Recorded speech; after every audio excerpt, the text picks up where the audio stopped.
And now to my man, you know.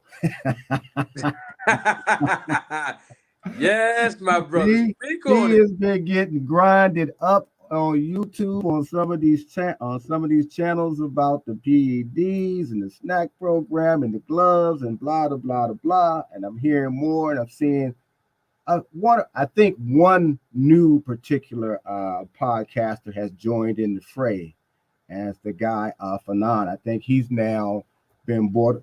Well, they pulled him over to what I call the dark side. So, but and I said this to Ross as well when I was talking on his show when we were just talking. The fight was supposed to, well, had been initially talked about him in the rematch had originally been talking about December. Now we hearing it's going to be February. Mhm. I don't know which way it's going to go, but I can tend to think with the moves that's happening with Showtime, that's alleged, and the fact that they may have to shop for a new broadcast partner with PBC, it kind of makes sense to me, at least from a business aspect. And I'll get your opinion on it. That if they have some of these fights that are already signed or set, that it would make sense not to even bother to use them because you only got 2 months left in this year anyway. That if he got the next year, if he got to go to a new broadcast partner, he got 2 or 3 very good fights that they can get started with right away. That's how I'm seeing it. Okay, listen, we got this rematch that everybody's clamoring for between Crawford and Spence. Tank, even though supposedly the judge is holding Tank from leaving from Baltimore to train, and I saw that as well. But again, that's a return fight. You know that's going to be a good fight. Who is going to be a fight that sells whoever they put him in. They're talking about Isaac Cruz. So those 2 particular fights, I can see them holding and not wasting this month, this year, and going over the next year. So either way, if we got to go somewhere else, we already got 2 fights for a new broadcast partner, or Showtime to say, no, we still want those fights. But I'm hearing that Steven Espinoza doesn't really want to have the rematch. Now, it could be because it's just a money thing. I don't know. Probably has more insight to that than I do. But what are you feeling on that? Well, I can start from the beginning of what you said and work my way up. Um, when it comes down to the fight between Crawford and Spence in the rematch happening in December, I published content on it in a video, and I actually even spoke on it briefly in a live some weeks ago. And I already told people that there's no way that the fight between Terence Crawford and Errol Spence was going to happen in December. And one of the examples that I gave was Regis Prograis is fighting Devin Haney in December. Terence Crawford and Errol Spence was rumored to fight in December. And then Tank Davis versus Keith Thurman was also rumored to fight in December, if you remember. Mm-hmm. And it's like there's no way possible those 3 fights would happen in the same month. Right. Absolutely not. So I knew that the fight was not going to happen in December between Crawford and Spence.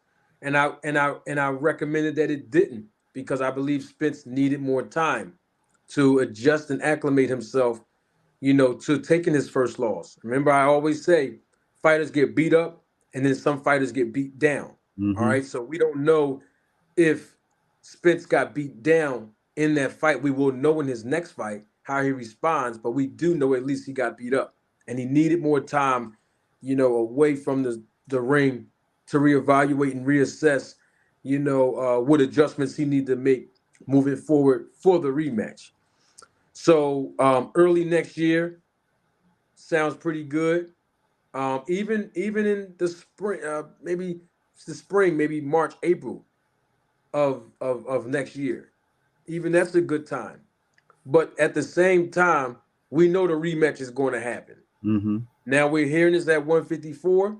We're also hearing that he has rehired and reintroduced Blu-ray to his Mm-hmm. camp. I don't know if that's true or not, but the thing about it is the rematch should happen. Whether or not Steven Espinosa want this rematch to happen or not, he probably don't. And the only reason I say he probably don't, I'm not saying he do or he don't, because I Mm-hmm. haven't heard him say he didn't. But I'm saying, in a sense, when I say he don't, I think Steven Espinoza would be more inclined for Terence Crawford to fight Jaron Boots Ennis, who Showtime have more of a vested interest in, than to fight another lopsided fight, possibly with Errol Spence. I'm not Mm-hmm. saying the rematch going to be lopsided.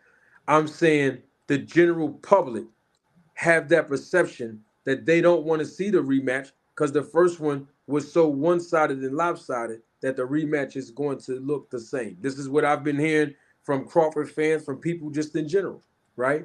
And so of course, from a business standpoint, Steven Espinosa would be ready to open the checkbook up and say, hey, why not give my guy Boots an opportunity, who we represent as well, to fight Crawford so that he can generate more revenue for the company, opposed to an Errol Spence, who obviously have the PBC banner that, Mm-hmm. he represents. So, but either way, it's still good business. I mean, either Mm-hmm. way you slice it for Steven Espinosa and Showtime. So Mm-hmm. I mean, I don't know. I haven't heard him say that he didn't want the fight to happen. Um, but we shall see. When it comes down to just Terence Crawford in general, I mean, the ball is really in his court and what he wants to do. If they're gonna fight at 54, I think that's a great idea. I've been saying that since the fight even was announced that Errol Spence activated his rematch clause. Because here's the thing: if you're not gonna fight at 147, just vacate the titles and go ahead and make your claim at 54. I mean, that's just what I think. Because it's good business, number one, and it's good moral sense to give Spence the rematch at the weight that he's comfortable with, and that's at 154. And also, Crawford himself is on record saying it was hard for him to make 147 pounds as well. So why not go up and just both of these guys be more comfortable, and hopefully we have a more competitive fight at the weight that they both can make, hopefully. Well, now that allegedly the WBO has designated Crawford as the mandatory for their 154 title, and Spence has already been at least number three for the WBC title at 154. There's some balance there because I would like to see them fight at 154. I would like whatever testing that has to be done to settle this mess about whether he's on something. So I would like to see that happen extensively, maybe 4 or 5 times from when they start training all the way to the day of the fight, if necessary, or after the fight when it takes place. I like to see it at 154. I once again gonna tell you right now, the results are gonna be the same. Spence gonna lose, but again, that'll settle the issue about where he was dehydrated, whether he got hurt, whether he was drugged up, whether Terence was, on PED. So if they have all of those elements in place, where they're tested, where they're at the 154, all of those other things, I think we will see even better Terence Crawford, in my opinion. I think his history, the way I watch him, has been that he always improves each time he comes into the ring, particularly when he's gone up in weight. Now, people will say he didn't fight nobody, he didn't do this, he didn't do that. I can't account for who was in front of him. I can only account to what I see him do. And Mm. each time, just like the last fight, we talked about, we didn't see him be this strong, but nobody looked at how much better his footwork was. Nobody looked at how tight his defense was because Terence had a leaky defense. His defense was tight.